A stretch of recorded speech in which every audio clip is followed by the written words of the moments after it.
जय हिंद दोस्तों। मैं राकेश कुमार गुप्ता चंपारण जीके जीएस परिवार में मैं आप लोग का स्वागत करता हूं। आज के वीडियो में हम लोग देखेंगे 30 महत्वपूर्ण मिक्स प्रश्नों को। जी हाँ दोस्तों, अगर आप लोग इस चैनल पर नए हैं तो इस चैनल से आप लोग ज़रूर जुड़ जाइए ताकि आप लोग अपने तैयारी को अच्छा बना सके और आने वाले एग्ज़ाम में अच्छे से अच्छे स्कोर कर सके। चलिए हम लोग बिना देरी किए हुए हैं दोस्तों वीडियो को स्टार्ट करते हैं फर्स्ट क्वेश्चन के साथ। क्वेश्चन नंबर फर्स्ट है, निम्नलिखित में से किस अधिनियम में कलकत्ता में सर्वोच्च न्यायालय की स्थापना की प्रावधान किया गया है? निम्नलिखित में से किस अधिनियम में कलकत्ता में सर्वोच्च न्यायालय की स्थापना का प्रावधान किया गया है? तो इसका राइट आंसर हो जाएगा ऑप्शन नंबर 1 हो जाएगा दोस्तों, रेगुलेटिंग एक्ट 1773 ईस्वी। कब किया गया था?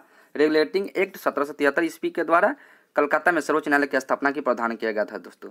चलिए नेक्स्ट क्वेश्चन में हम लोग देखेंगे। सेकेंड क्वेश्चन में क्या दिया गया है?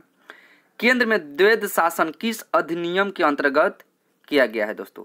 केंद्र में द्वैध शासन किस अधिनियम के अंतर्गत किया गया है दोस्तों?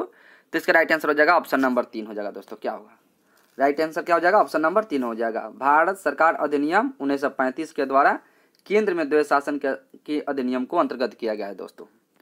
चलिए हम लोग नेक्स्ट क्वेश्चन में देखेंगे। क्वेश्चन नंबर 3 में क्या दिया गया है? भारतीय संविधान का कौन सा अनुच्छेद, क्या दिया गया है? भारतीय संविधान का कौन सा अनुच्छेद अल्पसंख्यकों को अपनी मनपसंद शिक्षण संस्थाओं स्थापित एवं संचालित करने के लिए अधिकार संरक्षण प्रदान किया गया? किस अनुच्छेद में दोस्तों? तो इसका राइट आंसर क्या हो जाएगा? ऑप्शन नंबर 4 हो जाएगा दोस्तों। अनुच्छेद 30 के द्वारा क्या दिया गया है? अल्पसंख्यकों को अपनी मनपसंद शिक्षक संस्थाओं में स्थापित एवं संचालित करने का अधिकार दिया गया है दोस्तों, अनुच्छेद 30 के द्वारा। चलिए हम लोग नेक्स्ट क्वेश्चन में देखते हैं। क्वेश्चन नंबर 4 में क्या दिया गया है? जलियांवाला बाग के नरसंहार के समय भारत का वायसराय कौन था दोस्तों? भारत का वायसराय कौन था दोस्तों? कब हुआ था? जलियांवाला बाग 1919 ईस्वी में हुआ था दोस्तों। उस समय में भारत का वायसराय कौन था? तो इसका राइट आंसर हो जाएगा ऑप्शन नंबर 4 हो जाएगा दोस्तों, लॉर्ड चेम्सफोर्ड थे। कौन थे? लॉर्ड चेम्सफोर्ड थे दोस्तों। बहुत इंपॉर्टेंट क्वेश्चन दोस्तों, इसको जरूर आप लोग याद कर लीजिए, बार बार एग्जाम में आते रहता है क्वेश्चन। नेक्स्ट क्वेश्चन में देखेंगे। क्वेश्चन नंबर 5 में क्या है? H5N1 नामक वायरस पैदा करता है, मतलब N1 या H5 उसी को ही बोलते हैं, वो वायरस पैदा करता है। क्या वायरस पैदा करता है ये? तो इसका राइट आंसर हो जाएगा ऑप्शन नंबर 3 हो जाएगा दोस्तों, बर्ड फ्लू होता है। क्या होता है? बर्ड फ्लू को N1 H5 बोलते हैं दोस्तों, याद रखिएगा। चलिए नेक्स्ट क्वेश्चन में, नेक्स्ट क्वेश्चन नंबर 6 में हम लोग देखते हैं। हल्दी, क्या दिया गया है? हल्दी पौधे किस भाग से प्राप्त की जाती है दोस्तों? बहुत अच्छे क्वेश्चन है दोस्तों। हल्दी पौधे के किस भाग से प्राप्त की जाती है? तो इसका राइट आंसर क्या जाएगा दोस्तों? ऑप्शन नंबर 2 हो जाएगा, तना से प्राप्त किया जाता है दोस्तों। किससे प्राप्त किया जाता है? तना से दोस्तों। अगर आलू भी पूछेगा ना तो आलू भी तने से ही प्राप्त किया जाता है दोस्तों। चलिए नेक्स्ट क्वेश्चन में देखेंगे। क्वेश्चन नंबर 7 में क्या दिया गया है? स्वराज पार्टी की स्थापना, क्या दिया गया? स्वराज पार्टी की स्थापना किस वर्ष की गई थी? तो इसका राइट आंसर क्या हो जाएगा दोस्तों? ऑप्शन नंबर 4 हो जाएगा, मतलब 1923 ईस्वी में स्वराज पार्टी की स्थापना किया गया था। पंडित क्या किसके द्वारा? मोतीलाल नेहरू के द्वारा दोस्तों। किसके द्वारा? मोतीलाल नेहरू के द्वारा स्वराज पार्टी की स्थापना किया गया था 1923 ईस्वी में दोस्तों। चलिए नेक्स्ट क्वेश्चन नंबर हम लोग 8 में देखते हैं। चेचक के टीके खोज किसने की थी? चेचक के टीके खोज किसने की थी दोस्तों? तो इसका राइट आंसर हो जाएगा ऑप्शन नंबर 3 हो जाएगा, एडवर्ड जेनर ने किए थे दोस्तों। किसने किए थे चेचक के टीके खोज? तो एडवर्ड जेनर। चेचक पूछेगा किसके कारण होता है, तो वायरस के द्वारा होता है दोस्तों, याद रखिएगा, वायरस के द्वारा चेचक होता है दोस्तों। चेचक के टीके खोज किसने किया था? तो एडवर्ड जेनर ने किए थे। चलिए नेक्स्ट क्वेश्चन हम लोग 9 में देखते हैं। कांग्रेस का प्रथम विभाजन 1907 ईस्वी के सूरत अधिवेशन में हुआ था। इसमें दूसरा विभाजन कब हुआ था? मतलब पहला तो विभाजन हुआ था 1907 ईस्वी के सूरत अधिवेशन में, और दूसरा जो हुआ था विभाजन वो कब हुआ था दोस्तों? तो इसका राइट आंसर क्या हो जाएगा? ऑप्शन नंबर 2 हो जाएगा दोस्तों। क्या हो जाएगा? ऑप्शन नंबर 2, मुंबई 1918 ईस्वी में दोस्तों।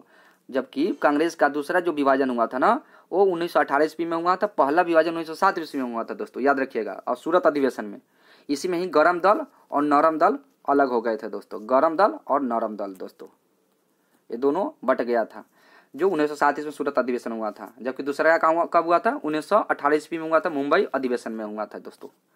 चलिए नेक्स्ट क्वेश्चन हम लोग देखेंगे। क्वेश्चन नंबर 10 में कौन सी पुस्तक जवाहरलाल नेहरू द्वारा लिखी गई है? इनमें से कौन सी पुस्तक है जो जवाहरलाल नेहरू द्वारा लिखा गया है? तो उसका राइट आंसर हो जाएगा दोस्तों ऑप्शन नंबर 4 हो जाएगा, डिस्कवरी ऑफ इंडिया। बहुत इंपॉर्टेंट पुस्तक है दोस्तों, आप लोग जरूर याद रखिएगा। डिस्कवरी ऑफ इंडिया किसके द्वारा लिखा गया है? तो पंडित जवाहरलाल नेहरू, जो कि भारत के प्रथम प्राइम मिनिस्टर थे। चलिए नेक्स्ट क्वेश्चन में हम लोग देखेंगे। क्वेश्चन नंबर 11 में हंटर आयोग, क्या दिया गया, हंटर आयोग की नियुक्ति की गई थी। हंटर आयोग की नियुक्ति किसके लिए की गई थी, तो इसका राइट आंसर हो जाएगा ऑप्शन नंबर 2 हो जाएगा दोस्तों। जलियांवाला बाग हत्याकांड के लिए हंटर आयोग की नियुक्ति की गई थी दोस्तों, याद रखिएगा। जलियांवाला बाग हत्याकांड के लिए हंटर आयोग की नियुक्ति की गई थी दोस्तों। जलियांवाला बाग कब हुआ था, तो 1919 ईस्वी में हुआ था दोस्तों। कहाँ पर हुआ था, तो पंजाब के में हुआ था दोस्तों। चलिए क्वेश्चन नंबर हम लोग 12 में देखते हैं। 12 में क्या दिया हुआ है, मलेरिया की दवा, क्या दिया गया, मलेरिया की दवा निम्न में से किस से निकाली जाती है। तो मलेरिया की दवा किससे निकाली जाती है, तो इसका राइट आंसर हो जाएगा ऑप्शन नंबर 2 दोस्तों, सिनकोना के पौधे से प्राप्त किया जाता है। मलेरिया की दवा किस से प्राप्त की जाती है, तो सिनकोना के पौधे से प्राप्त की जाती है दोस्तों। चलिए क्वेश्चन नंबर हम लोग 13 में देखते हैं। 13 में क्या दिया गया है, किस मिश्र धातु का प्रयोग वायुयान के हिस्से बनाने में किया जाता है दोस्तों। किस मिश्र धातु का प्रयोग वायुयान के हिस्से बनाने में किया जाता है, किसके निर्माण में, वायुयान के निर्माण में दोस्तों। तो इसका राइट आंसर क्या हो जाएगा, ऑप्शन नंबर 4 हो जाएगा दोस्तों, ड्यूरेलुमीन है। कौन है, ड्यूरेलुमीन है दोस्तों। चलिए नेक्स्ट क्वेश्चन में हम लोग देखते हैं, ड्यूरेलियम जो क्या है, जो मिश्र धातु है दोस्तों, याद रखिएगा। क्वेश्चन नंबर 14 में देखते हैं, संविधान पांडुलेखन समिति के निम्न में से कौन सा सदस्य नहीं था। कौन सा इसमें से सदस्य जो नहीं था दोस्तों, याद रखिएगा। यहाँ पर क्वेश्चन में दिया नहीं था, तो कौन नहीं था, तो इसका राइट आंसर हो जाएगा ऑप्शन नंबर 4 हो जाएगा दोस्तों। कौन नहीं था, जब पंडित जवाहरलाल नेहरू नहीं थे। जबकि इसमें कौन कौन थे, मोहम्मद साकुल्ला भी थे, के एम मुंशी भी थे और AK अय्यर भी थे संविधान पांडुलेखन समिति का सदस्य में। जबकि पंडित जवाहरलाल नेहरू इसमें नहीं थे दोस्तों, याद रखिए, इसलिए यहाँ क्वेश्चन में नोट दिया हुआ है यहाँ पर। चलिए नेक्स्ट क्वेश्चन में हम लोग देखते हैं। क्वेश्चन नंबर 15 में क्या दिया गया है, भारत सरकार द्वारा राजकीय चिन्ह कब अंगीकृत किया गया था दोस्तों। बहुत इंपॉर्टेंट क्वेश्चन है दोस्तों, बहुत अच्छे क्वेश्चन है। भारत सरकार द्वारा राजकीय चिन्ह कब अंगीकृत किया गया था दोस्तों। तो इसका राइट आंसर क्या हो जाएगा, ऑप्शन नंबर 4 हो जाएगा दोस्तों। 26 जनवरी 1950 ईस्वी को राजकीय चिन्ह अंगीकृत किया गया था। हम लोग का राजकीय चिन्ह क्या है दोस्तों, तो वही है अशोक स्तंभ दोस्तों, याद रखिएगा। नेक्स्ट क्वेश्चन में देखते हैं। क्वेश्चन नंबर 16 में क्या दिया गया है, भारत का कौन सा स्थान है जहां बंगाल की खाड़ी अरब सागर तथा हिंद सागर में मिलते हैं। भारत के कौन सी स्थान है दोस्तों, कौन सी जगह है जो बंगाल की खाड़ी और अरब सागर अर्थात हिंद सागर में मिलती है, तो ये कौन है, इसका राइट आंसर हो जाएगा कन्याकुमारी। क्या हो जाएगा, कन्याकुमारी। कन्याकुमारी कहाँ पर है दोस्तों, तो तमिलनाडु राज्य में है दोस्तों, तमिलनाडु में है दोस्तों, लाडू में है, याद रखिएगा दोस्तों। तमिलनाडु को वहीं पूछा जाएगा कौन है अभी वहाँ का मुख्यमंत्री, तो पलावन स्वामी है दोस्तों। सॉरी दोस्तों, वहाँ पलानी स्वामी नहीं है दोस्तों, चेंज हो गया है। चलिए नेक्स्ट क्वेश्चन हम लोग देखते हैं। क्वेश्चन नंबर आप लोग कमेंट बॉक्स में जरूर बताइए कि तमिलनाडु के कौन है वहाँ का मुख्यमंत्री दोस्तों। क्वेश्चन नंबर हम लोग 17 में देखते हैं। क्या दिया गया है, किन राज्यों की सीमा बांग्लादेश से मिलती है। तो किन राज्यों की सीमा बांग्लादेश के साथ मिलती है, तो इसका राइट आंसर हो जाएगा दोस्तों, पश्चिम बंगाल भी, असम भी मिलता है, त्रिपुरा भी मिलता है, मिजोरम भी मिलता है और मेघालय में मिलता है दोस्तों। तो कितना टोटल राज्य मिलता है दोस्तों, तो इसमें टोटल राज्य 5 मिलता है। जो भारत का 5 राज्य है वो किससे मिलता है, राज्य वो किस देश के साथ सीमा बनाती है, तो बांग्लादेश के सीमा के साथ 5 जो राज्य भारत के वो बनाती है दोस्तों, याद रखिएगा। पश्चिम बंगाल, असम, त्रिपुरा, मिजोरम और मेघालय दोस्तों, याद रखिएगा। वहीं पूछा जाएगा पश्चिम बंगाल के राजधानी कहाँ है, तो कोलकाता है। यहाँ के मुख्यमंत्री कौन है, तो ममता बनर्जी जी है। असम में कौन है, तो असम का क्या है, विश्वासवा है। और वहाँ का असम के कहाँ है राजधानी दोस्तों, तो याद रखिएगा आप लोग, असम कहाँ है, दिसपुर है दोस्तों। वहीं त्रिपुरा का पूछेगा तो कहाँ है त्रिपुरा के, तो अगरतला है दोस्तों, याद रखिएगा। चलिए आगे हम लोग बढ़ते हैं। और इसमें अगर पूछा जाएगा कि बांग्लादेश के राजधानी कहाँ है, तो बांग्लादेश के दोस्तों याद रखिएगा ढाका है। कहाँ है, ढाका राजधानी है। यहाँ के कौन है प्राइम मिनिस्टर, तो शेख हसीना है दोस्तों, याद रखिएगा, शेख हसीना है दोस्तों। चलिए नेक्स्ट क्वेश्चन हम लोग देखते हैं। क्वेश्चन नंबर 18 में क्या दिया गया है, क्षेत्रफल के दृष्टि से भारत का विश्व के देशों में कौन सा स्थान है। मतलब क्षेत्रफल के दृष्टि से पूछा जा रहा है दोस्तों। क्षेत्रफल के दृष्टि से विश्व में कैमा स्थान है भारत का, तो कैमा है, 7वां स्थान है दोस्तों, याद रखिएगा। कितना स्थान है, 7वां स्थान है। जबकि जनसंख्या के हिसाब से पूछेगा, पॉपुलेशन के हिसाब से दोस्तों, तो पॉपुलेशन के हिसाब से है दोस्तों, पॉपुलेशन के हिसाब से है कैमा है, पॉपुलेशन के हिसाब से है दोस्तों सेकेंड है दोस्तों, याद रखिएगा। दूसरा याद रखिएगा, पहले पर चाइना है, दूसरा पर भारत है दोस्तों। जबकि इसमें क्वेश्चन पूछा जा रहा है क्षेत्रफल के दृष्टि से, इसलिए यहाँ पर कैमा हो जाएगा, 7वां हो जाएगा दोस्तों, भारत का स्थान है। चलिए क्वेश्चन नंबर हम लोग 19 में देखते हैं। 19 में क्या दिया गया है, निम्नलिखित में से किस देश की भारत के साथ सबसे लंबी स्थलीय सीमा है दोस्तों। किस देश के साथ, भारत के सबसे स्थलीय यहाँ पर दिया गया है दोस्तों, याद रखिए इस पॉइंट में दिया गया स्थलीय। तो सबसे ज़्यादा किस देश के साथ है, तो इसका बांग्लादेश के साथ है दोस्तों। इसका राइट आंसर क्या हो जाएगा, बांग्लादेश के साथ है, जो कि हम बतला दें कि बांग्लादेश की राजधानी कहाँ है, ढाका, और यहाँ के प्राइम मिनिस्टर कौन है, तो शेख हसीना भी है वर्तमान। नेक्स्ट क्वेश्चन में देखते हैं दोस्तों, क्वेश्चन नंबर 20 में क्या देगा, भारत तथा पाकिस्तान के बीच सीमा निर्धारित की गई थी, मतलब भारत तथा पाकिस्तान के बीच सीमा निर्धारित की गई थी, तो कौन सी रेखा है, तो इसका राइट आंसर हो जाएगा रेड क्लिक रेखा है दोस्तों। कौन सा रेखा है, रेड क्लिक रेखा, जो भारत और पाकिस्तान के बीच जोड़ने वाली रेखा है। जब कोई पूछेगा भारत और चीन के बीच, किसके बीच, भारत और चीन के बीच पूछेगा, तो मैकमोहन रेखा है दोस्तों। कौन सी रेखा है, मैकमोहन रेखा है, मैकमोहन है, बहुत कन्फ्यूजिया क्वेश्चन है दोस्तों, मैकमोहन रेखा है दोस्तों, याद रखिएगा। वहीं पूछेगा पाकिस्तान और अफगानिस्तान के बीच कौन सी रेखा है, तो डुरंड रेखा है दोस्तों। कौन सा है, डुरंड रेखा है। चलिए नेक्स्ट क्वेश्चन में हम देखते हैं, क्वेश्चन नंबर 21 में क्या दिया गया है, भारत का मैनचेस्टर किसे कहा जाता है दोस्तों, भारत का मैनचेस्टर किसे कहा जाता है, तो इसका राइट आंसर हो जाएगा दोस्तों अहमदाबाद को कहा जाता है। किसको कहा जाता है, अहमदाबाद को कहा जाता है, जो किस राज्य में है, गुजरात में। गुजरात का राजधानी पूछेगा तो कहाँ पर है, तो गांधीनगर है दोस्तों, याद रखिएगा। चलिए नेक्स्ट क्वेश्चन हम लोग देखते हैं, क्वेश्चन नंबर 22 में क्या दिया गया है, उत्तर भारत का मैनचेस्टर क्या दिया गया दोस्तों, उत्तर भारत का मैनचेस्टर किससे कहा जाता है, जबकि इससे पहले वाला क्वेश्चन में था भारत का मैनचेस्टर, जबकि इस क्वेश्चन में देखा भारत के उत्तर भारत का मैनचेस्टर किसको कहा जाता है, तो कानपुर को बोला जाता है दोस्तों। किसको बोला जाता है, कानपुर को बोला जाता है, जो कानपुर किस राज्य में है, तो उत्तर प्रदेश में है दोस्तों, याद रखिएगा। चलिए नेक्स्ट क्वेश्चन हम लोग 23 में देखते हैं, क्या दिया गया है, दक्षिण भारत का मैनचेस्टर किसे कहा जाता है दोस्तों।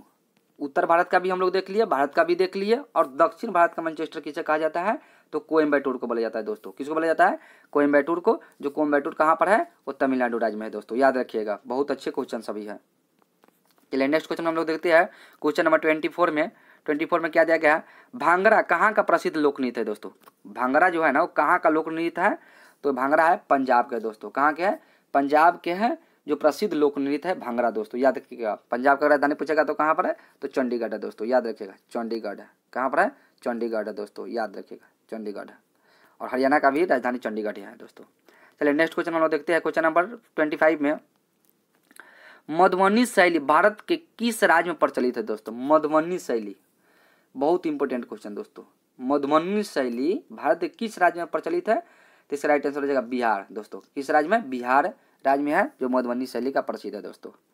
चलिए नेक्स्ट क्वेश्चन हम लोग 26 में देखते हैं, 26 में क्या दिया गया है, भारतीय विदेश व्यापार संस्थान कहाँ स्थित है दोस्तों। भारतीय विदेश व्यापार संस्थान कहाँ स्थित है दोस्तों, तो इसका राइट आंसर हो जाएगा नई दिल्ली में है दोस्तों। कहाँ पर है, नई दिल्ली में भारतीय विदेश व्यापार संस्थान दोस्तों। चलिए नेक्स्ट क्वेश्चन में देखते हैं, क्वेश्चन नंबर 27 में कोई क्या दिया हुआ है, मसालों का बगीचा क्या दिया गया, मसालों का बगीचा किस राज्य को कहा जाता है दोस्तों। मसालों का बगीचा किस राज्य को कहा जाता है दोस्तों, तो केरल को बोला जाता है। किसको बोला जाता है, केरल को दोस्तों बोला जाता है। केरल का राजधानी पूछा जाएगा तो कहाँ है, तो तिरुवनंतपुरम है दोस्तों, याद रखिएगा। चलिए नेक्स्ट क्वेश्चन में देखते हैं, क्वेश्चन नंबर 28 में क्या दिया गया है, 28 में किसने सभी तीनों गोलमेज सम्मेलनों में भाग लिए थे दोस्तों। किस व्यक्ति ने तीनों गोलमेज सम्मेलनों में भाग लिए थे, तो उस व्यक्ति का नाम था भीमराव अम्बेडकर थे दोस्तों। कौन थे, भीमराव अम्बेडकर थे, जो तीनों गोलमेज सम्मेलनों में भाग लिए थे दोस्तों, याद रखिएगा। चलिए नेक्स्ट क्वेश्चन में हम लोग देखते हैं 29 में क्या दिया गया है, अल्फ्रेड नोबेल क्या है, अल्फ्रेड नोबेल ने किसका आविष्कार किया था, तो अल्फ्रेड नोबेल ने दोस्तों किसका आविष्कार किया था, तो डायनामाइट का आविष्कार किया था दोस्तों, याद रखिएगा। डायनामाइट का आविष्कार किसने किया था, तो अल्फ्रेड नामक एक वैज्ञानिक थे, जिसने डायनामाइट का आविष्कार किया था दोस्तों। चलिए दोस्तों इस वीडियो को हम लोग लास्ट क्वेश्चन देखते हैं, क्या दिया गया है, क्वेश्चन नंबर 30 में लॉ ऑफ फ्लोटिंग क्या देगा, लॉ ऑफ फ्लोटिंग सिद्धांत की खोज किसने के द्वारा की गई थी। लॉ ऑफ फ्लोटिंग जिसको इंग्लिश में बोलते हैं लॉ ऑफ फ्लोटिंग प्रिंसिपल दोस्तों, याद रखिएगा। किसने खोज किया था, तो इसका नाम था आर्किमिडीज दोस्तों। किसका नाम, कौन खोज किए थे, आर्किमिडीज ने लॉ ऑफ फ्लोटिंग सिद्धांतों को खोज किए थे, इस सिद्धांत को दोस्तों। चलिए दोस्तों हम लोग वीडियो को यहीं पर समाप्त करते हैं। और वीडियो अगर अच्छा लगा हुआ तो आपका अपना चैनल चंपारण जी के जिस परिवार को जरूर सब्सक्राइब कर लीजिएगा और बेल आइकन दबा लीजिएगा, और साथ में अपने दोस्तों के पास जरूर इस वीडियो को शेयर करिएगा, ताकि उन लोगों को भी पढ़ने को जरूर मिलेगा। जय हिंद दोस्तों।